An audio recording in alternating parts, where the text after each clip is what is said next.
అమ్మవారు నివసించేటువంటి నగరానికి శ్రీమన్నగరము అని పేరు. అదే లలితా సహస్రంలో శ్రీమన్నగర నాయిక అని చెప్పబడుతుంది. అనేక కోట్ల బ్రహ్మాండాలకు పైన 1000 కోట్ల విస్తీర్ణము కలిగి 25 తత్వాల స్వరూపమై 3 లక్షల ఆమడల ఎత్తు కలిగి 25 ప్రాకారాలు గల శ్రీవిద్యాపురము సుధా సముద్రం మధ్యలో రత్నద్వీపం ఉన్నదని చెప్పబడుతుంది. అదే మణిద్వీపము. అమ్మవారు ఉండేటువంటి శ్రీనగరంలో 25 ప్రాకారాలు ఉంటుంది. ఆ ప్రాకారాల తరువాత లలితా మహాత్రిపుర సుందరి ఉంటుంది.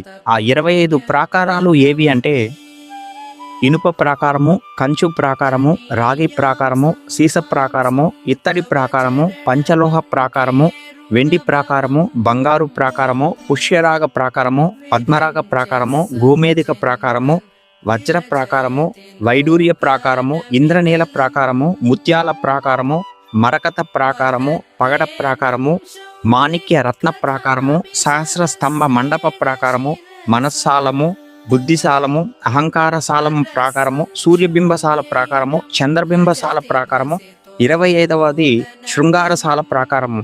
ఈ 25 ప్రాకారాలను దాటిన తర్వాత లలితా మహాత్రిపుర సుందరి ఉంటుంది శ్రీమన్నగరంలో. అదే మణిద్వీపం.